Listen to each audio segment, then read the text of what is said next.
Hey, how's it going, guys?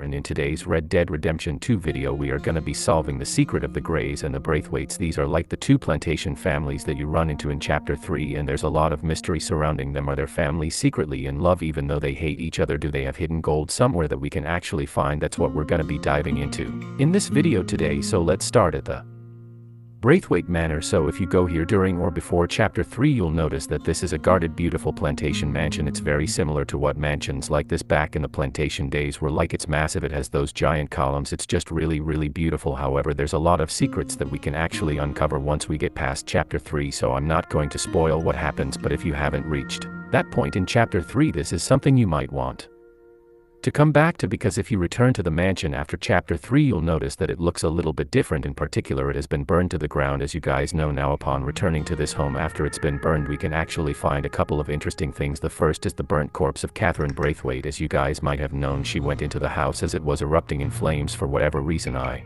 don't know if she just wanted to go down with her house, if she was looking for a particular possession. We're really not too sure. Now we can actually loot the body of Catherine Braithwaite, and what's interesting is we get a very special item. We actually get Catherine's brooch, and this is something that actually can be sold to the fence if you want, or it's something you can hold on to as well. It really just depends on if you want the extra money or not, but that is interesting that that's the only special item that she has on her. Now if you immediately hook a left underneath the floorboard, you'll actually find a lockbox, and in that lockbox you will find one golden bar. Is this the gold that Dutch so feverishly thought these two families were fighting over, or is this just one of many lockboxes hidden with gold? Now, as you guys know, that gold bar is actually worth $500, so it is a good chunk of money. If you bring that to the fence, you can actually sell it for that amount, and you can get a pretty good amount of money.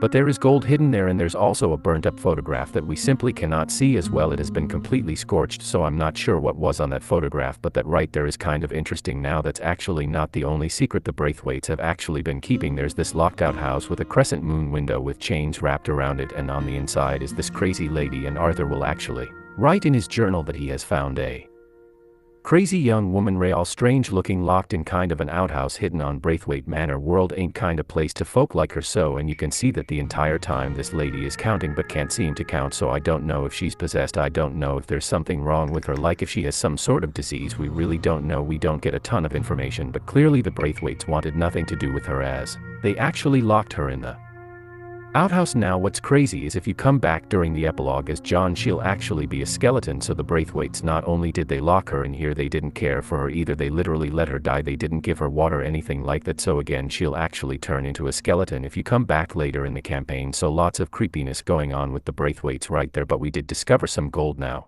what about the Greys? Is there secrets regarding the Greys? The answer to that is yes. So if you actually go to the back porch of the Greys Manor, you can actually find this letter, the letters to Mr. Grey from Malcolm Moffat, April 3rd, 1895, which was about 4 years ago, Edinburgh University, from the senior professor in history. It says, "Dear Mr. Grey, thank you for your long and well-researched letter regarding your ancestor. Forgive me, I was unclear if he was your great-grandfather or great-great-grandfather. From your missive and his astrocizing and emigration from Scotland to the colonies in the aftermath of the uprising of 1745, I hate to be the bearer of apparent bad tidings, particularly when such communication with such a passionate Scot in exile as you describe yourself, but I'm afraid our records are rather precise. I have made an extensive study of the spy networks of the Duke of Cumberland. As you may be aware, the Duke was an excellent record keeper, and it seems that the relative whom you speak, Ross Grey, was unquestionably a well-paid informer. He was paid in both cattle and cash, and also rewarded in significant land holdings confiscated from his neighbor. That would explain why he did not leave Scotland until 1755, fully 10 years after the revolt. This was of course a year when a few Jacobite supporters began reprisal against known informers in the Highlands. I am sorry if this is not the news that you were looking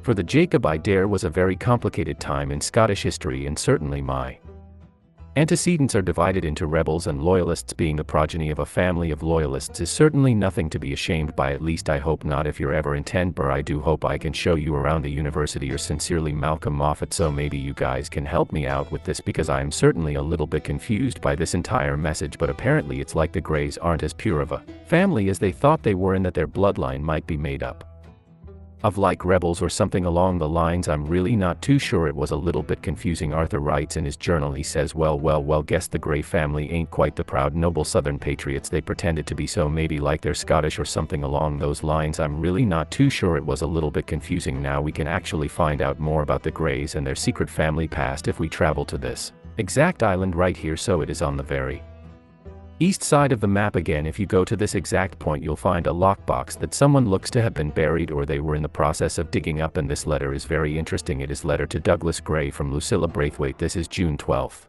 1806. A long time ago, my dearest Douglas, the mere act of writing your name weakens me with longing. My exile in Connecticut has endured barely 3 weeks, but it already feels like a lifetime since I last saw your wonderful smile. Why should the family in which I was born in a surname that was imposed on me dictate whom I can and cannot love, like you always say? However, there are so many less fortunate than ourselves and subject to far worse party and narrow-mindedness. Please take all that gold to the group I told you about. It should provide them with enough funding for another 2 years of operation so they can keep pressure on Congress to abolish the importation of slaves into this country once and for all. Our two families are so blinded by avarice and bitterness, but either they will not realize it is missing or they will assume the other has stolen it from them. Then come for me, my love, as we plan, and we'll flee somewhere far away down to South America or across Europe, where we can simply live our lives as Douglas and Lucille, not as Master Grey and Miss Braithwaite. Yours always, Lucille. Wow, so we get a lot of interesting details right there. So the Penelope and Beau storyline that we're actually gonna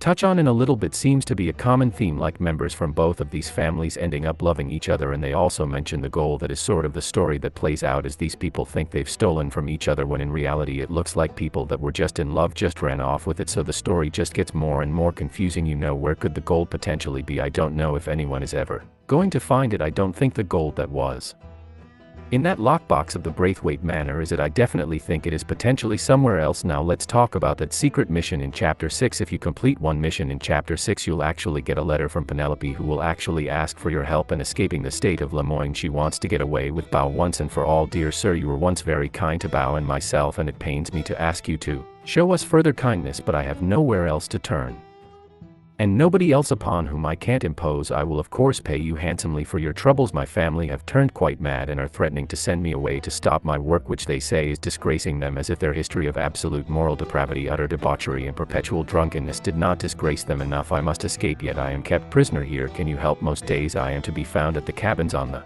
plantation, the main house, and all it stood for are thankfully no more. Yours faithfully, Penelope Braithwaite. So once you've read that letter, it is your objective to go find Penelope. She's gonna be located on the Braithwaite Manor, and another cut scene will ultimately trigger. They killed Miss Calhoun. All she wanted was a better lock for women, and they killed her. Those pigs kill me. I don't know, my cousins probably, or Beau's. You met them. They're animals, not even animals, monsters. Monsters. If God had lost all his powers of imagination, can you please take me to the train station? Beau'll be waiting. Oh, why couldn't he come and rescue you? If they saw me and him together, they'd lynch him and send me off to a nunnery here. Maybe they'd lynch us both. I am quite sure they'd do so. Love hanging folk. Where are you heading? Up to Boston. Good, you like you up there. Come on, let's go. Of course, though, as usual with these couples, nothing ever comes easy. There's people that want to stop her and Beau from boarding the train, but you just ultimately beat them up, and then you board the train, and apparently they want to escape to Boston to the last. Then again, my uncle used to keep his own half-brother as a slave, so what do you expect? Good manners. My uncle used to say things were better the way they were, when he could rape and kill with impunity and he didn't have to work a day in his life. Popa families. There's good people in this county, but our families bully them and drove most of them off, watch as well as blacks.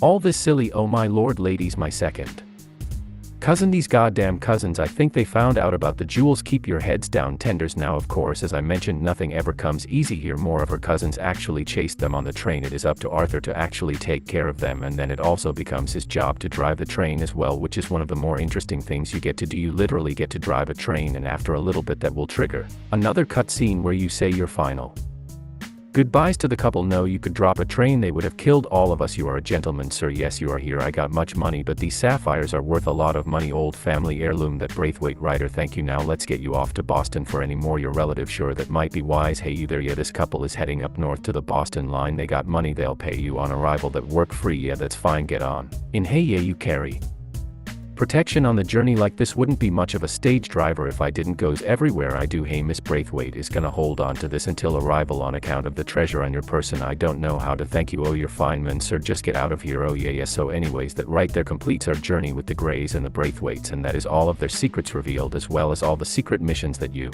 can do as well. That mission that you just witnessed, it isn't something that you have to do now. You saw that Penelope actually gave us her bracelet right there. If we go to the fence, we can actually sell that, and it can be sold for $75. So again, if that's something you're interested in selling, you can. $75 is an okay amount of money, not a ton. I think I'm gonna hold on to it just because, you know, it's sort of a nice reminder of the long journey we've been on. But anyways, that's all the information that I've got for you guys in this video today. Hopefully you did enjoy. Let me know your thoughts, opinions, and more in the comments down below on this entire story and saga. If you did gonna enjoy this video though, a like rating would of course be awesome, and subscribe to my YouTube channel if you are new or you like daily Red Dead Redemption 2 videos like this. With all the way guys, like I said, thanks so much for watching, take care, and I'll see you guys in the next video.